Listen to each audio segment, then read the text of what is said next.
Gabaabseen dubbii sagalee waaqayyoo keessaa waan afurri waaqa olaphee koorra kaa'ee dubbii torbee jalqabne daqiiqaa muraasan dubbadhaa. Boleettiin keenya Raa'el kana boodasii sadhumaan nu eebbifteetu sagantaa keenya goolamnaa. Sagalee waaqayyoo keessaa iddoo lamaan tokkoon dubbisa.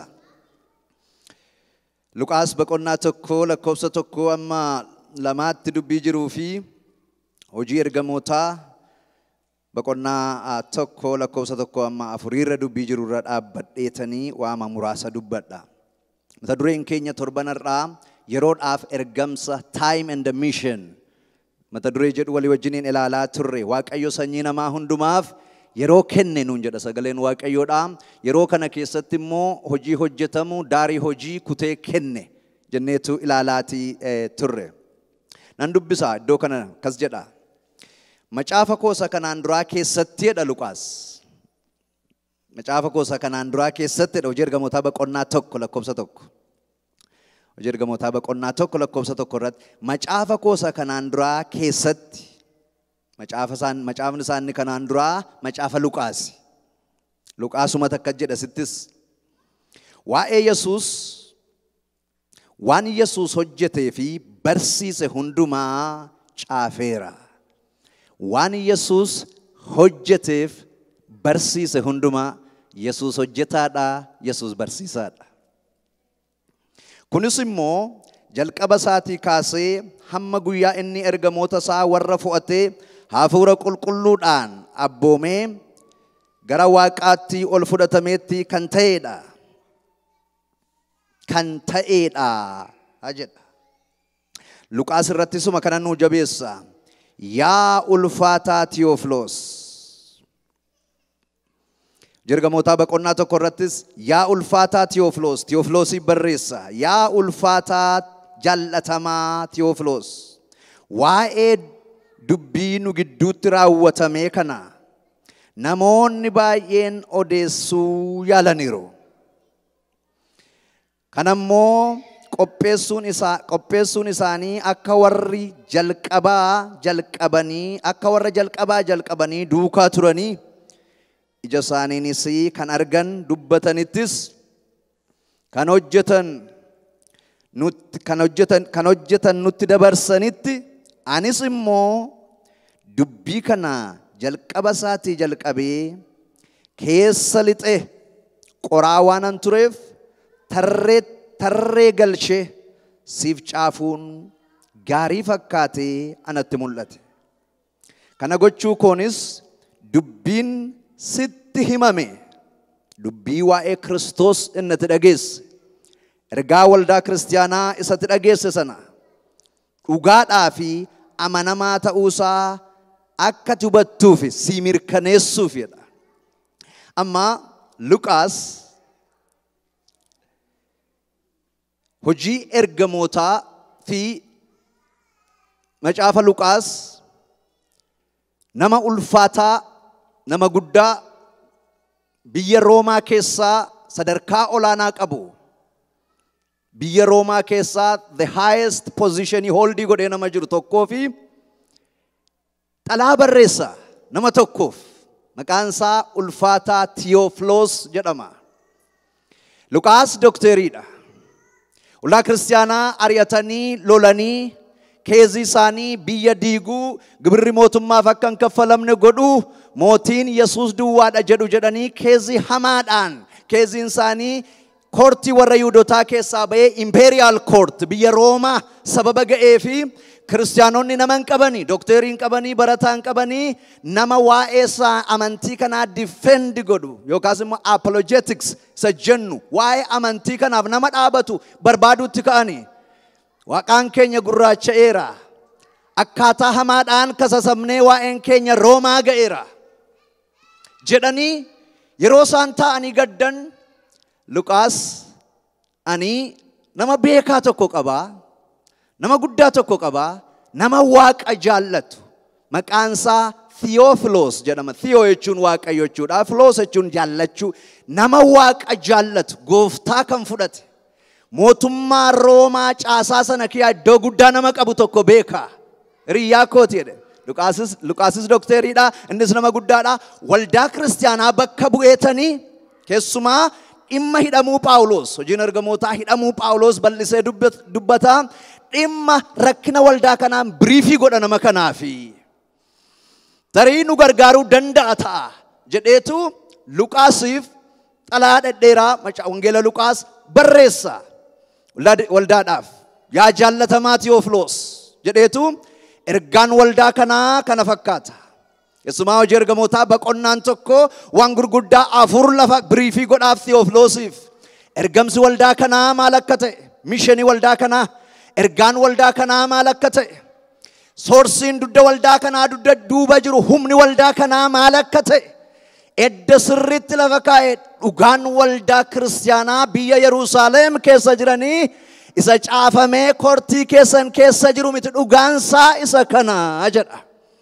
Tiyoofiloosiif Luqaas irraa maal barraa Waaqayyo waaqa seenaa ta'uusaa barra.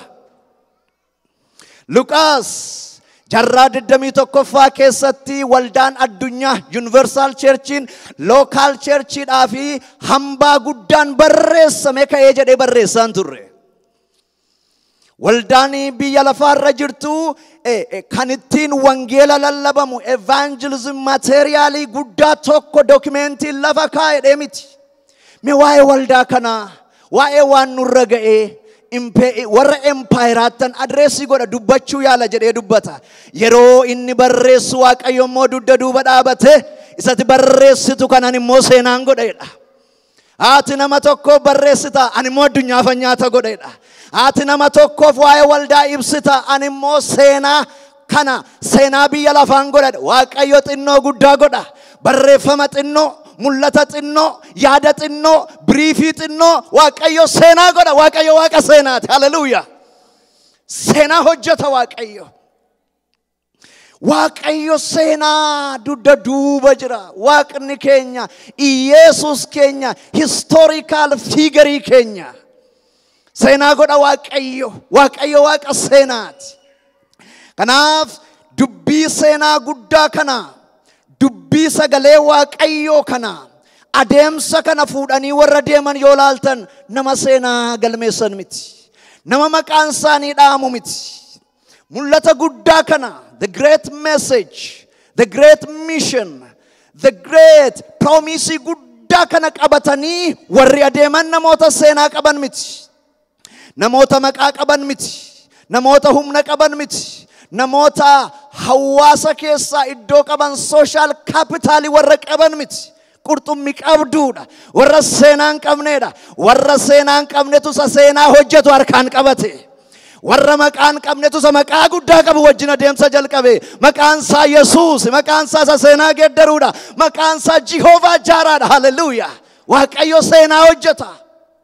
Seenaa hojjeta Waaqayyo. Gooftaan Yesuus jedha yeroo barreessu waan inni hojjeteef waan inni barsiisedha. Maal hojjeta Yesuus? Seenaa hojjeta Yesuus. Eenyu wajjin seenaa hojjeta Yesuus? Namni seenaa hin qabne kam gooftaa seenaa kana qabatee jennaan seenaa hojjeta. Hojii hojjeta Yesuus. Har'a hojii hojjeta Yesuus. Biyya lafaa ijaarsa biyya lafaa kana seenaa nama du'eerra dhaabannee lallabna. Seenaa nama du'eerra dhaabannee dubbanna. Nama tokkotu seenaa hojjete garuu warra hin jiru. Namni seenaa hojjetee har'as hojjetaa jiru. Namni kaleessa dinqii godhee har'as gochaa jiru. Du'i kan isa hin qabne, owwaalli kan isa hin qabne. Kaleessa seenaa galmeessa, har'as seenaa galmeessa. Mootiin tokko jira. Maqaan isaa Leenca Yihuudaa Yesuus jedhama. Haleluuyaa. Seenaa hojjeta Yesuus. Hojii hojjeta Yesuus. Hojii Yesuus hojjete. Yesuus hin hojjeta. Attamitti hojjeta Yesuus? Akka barbaadetti hojjeta. Nui denominational normii lafa keenyee fi akka itti hojjeta jenna. Yesuus Kiristoos maqaa isaatiin saba walitti qabame gidduutti har'ayyuu hin hojjeta Yesuus. Maalirra jira Yesuus? Hojiirra jira Yesuus. Maalirra jira Yesuus? Fayyisuurra jira Yesuus. He is redeeming. He is changing. He is transforming. Nama geeddaraa jira. Nama kaasaa jira. Nama haaressaa jira. Araarsaa jira. Guddisaa jira. Wallaalaa beekaa gochaa jira. Waaqayyo hojiirra jira. Hojiirra jira Yesuus. Hojii hojjeta waaqni keenya. Waaqayyo har'a hin hojjetu taanaan faarfachuun hin barbaachisu, lallabuun hin barbaachisu. Yesuus qola amma hojjetaa jira. Yoom hojjeta Yesuus? Utuu lallabaa jiru hojjetaa jira. Maal hojjeta Yesuus? Kaanserii buqqisa Yesuus. Maal hojjeta Yesuus? Seexana mataarra hojjeta Yesuus. Maal hojjeta Yesuus? Owwaala diiga Yesuus. Maal hojjeta Yesuus? Seenaa geeddara Yesuus. Hallelujah. Galata fidaa gooftaa kanaaf. Waaqni koo hin hojjeta. Hin hojjeta Yesuus. Hallelujah. Hin hojjeta Yesuus. Hin hojjeta. Diraamaan biraan barbaachisu. Hinuma hojjeta Yesuus. Hin hojjeta Yesuus. Yesuus kaleessa hojjeta. Yesuus har'as hojjeta. Yesuus boris hojjeta. Nu immoo saba Waaqa hojjetu kanaa wajjin hojjennuudha.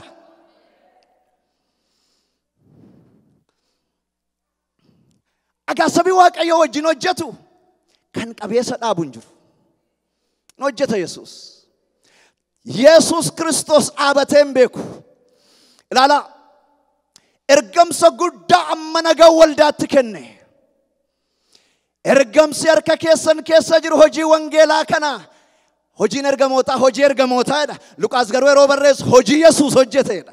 Hojiin ergamootaa hojii Yesuus. Yeroo itti kennee jedhu hin yaadda'inaa jedhe. Iddoo hundumaatti resources qaba, namas qaba, humnas qaba. Hallelujah. Amma wangeelli attamitti Roomaa ga'a. Wangel attamitti handaara lafaa ga'a. Yesuus Kiristoos handhuura Roomaa keessa nama powerful ta'e tokko, nama humna qabeessa tokko Theophiloosin qopheeffateera. Phaawulos biyyi murameessaa kenname Roomaadha. Roomaa walakkaa nama taa'ee jiru. Waaqayyo eenyuun qaba? Theophiloosin qaba. Nama qaba Waaqayyo. Nama qaba Waaqayyo. Yeroo Waaqayyo kanatti hirkattanii namasaas, lafasaas, resourcesaas qaba Waaqayyo. Hallelujah. Lallabaa beekamaa tokkotu Jesse Plant. Ani ijaaruun beeku bituu malee. Ani horiin qaba waama ijaarameen bitaa. Yeroon qabu projektii baasee, strateejii baasee kana goona yeroo isaan qabu garuu nan bitaa. Gaaf tokko Waaqayyo ijaarinaan jedhee maaloo multi-million complex hin ijaartanaan jedhe. Hinuma deemtate ijaarteen hin beeku yaa Waaqayyoon jedhee hin ijaarta. Hin beekeen ijaaruwanii simatu ijaaranaan jedhee achi booddee ati beetteen ijaartu. I am a builder naan jedhee. Anasa ijaaru amani naan jedhe Waaqayyo. Hallelujah. University kana kan itti ijaare ilaali. Waaqaaf lafa kan itti ijaare ilaali. Anatu ijaara. Ati garuu na jiwwalii galee. Hin ijaara Waaqayyo. Ijaaraadha Waaqayyo. Hallelujah. Kanaaf Waaqayyo jedhe nama ijaarus horii isaas eddaa qopheessee jiran jedhe. Fiigaa gara koo dhufan gaafan Waaqayyo wajjin walii galee jedhe. Waaqayyo namas qaba lafas qaba. Roomaa keessaa Theophiloosin qaba Waaqayyo. Gaafa Waaqayyo Phaawulos Phexrosiif Yohaannisi wajjin mul'ata Yihuudaaf Samaariyaa qaqqabuudhaaf gaafa isaan bitaan mirga laalanii gaafa isaan ajjeesuudhaaf itti marsanii Waaqayyo walakkaa kortii warra Yihuudotaa keessaa nama tokko qaba. Maqaan isaa Gamaaliyeel jedhama. Nama qaba Waaqayyo. Gamaaliyeel ilaa hojii kana hidhachuma ol ka'e. Adeemsa waldaan adeemaa jirtu kana mul'ata guddaa kana seenaan beekaani. Ani nama seenaati. Kanaan dura namoonni ka'aniiru. Beektonni ka'aniiru. Toidaas namni jedhamu ana malee namni hin jiru jedhee ka'ee daaraa ta'e. Yihuudaa namni jedhamu nama baay'ee of duukaa hiriirse ka'ee seenaan isaarra hin jiru. Garuu waan tokkoon beekaani Waaqayyo biraa waan jalqabe eenyu qabee dhaabuu hin danda'u ya jaranana. Lafaa taanaan yeroo qaba olii taanaan qabee kan dhaabuu hin jiru. Hallelujah. Satat jedhee ka'eef namni kun gadhiisaa jara kana waan Waaqayyo biraa ta'e kan qabee dhaabuu hin jiru. Adeemsi keenya Waaqayyo biraati. Waaqayyo isa hojjetu biraati. waaqayyo hojjetaadha hin hojjeta waaqayyo hin hojjeta waaqayyo waldaan kiristaanaa qabeenyi isaa eessaa dhufa resourcein missionii kana eessaa dhufa jedhanii waaqayyo horii isaas qopheesseera Aquila, Priscilla, Lydia warri jedhaman immoo financial backbone mul'ata kanaati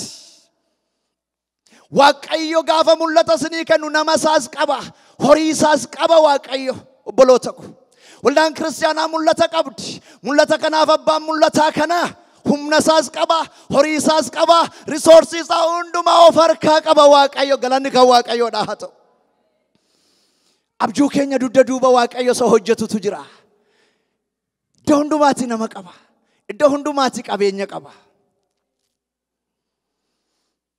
warra waraanaa keessaa warra Yihuudoota adamsan keessaa Ergamoota boqonnaa 10 irratti nama regimentii warra Roomaa guddaa nama gaggeessu Qorneeliyoos nama jedhamu jilbeenfachiise waaqayyo nama qaba waaqayyo maal jechuudha kun waaqayyo hojiitti jira jechuudha waaqayyo keenya hojiitti jira hallelujah yeroo waaqayyo hojjetu we are not a program designer we are the preacher of the good news harka waaqayyo ilaallanui malgoota barana jennanui asaasa afuura qulqulluu dhaggeeffannanui hallelujah waaqni keenya hojii irra jira hallelujah hin hojjeta waaqayyo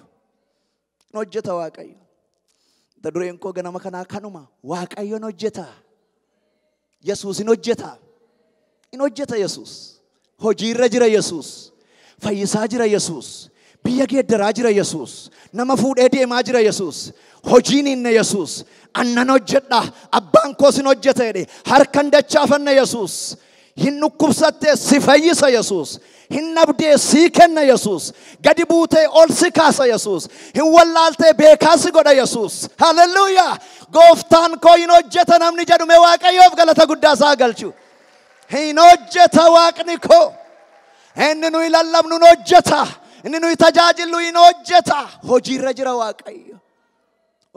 waaqayyo mee eebbisaa waaqayyoon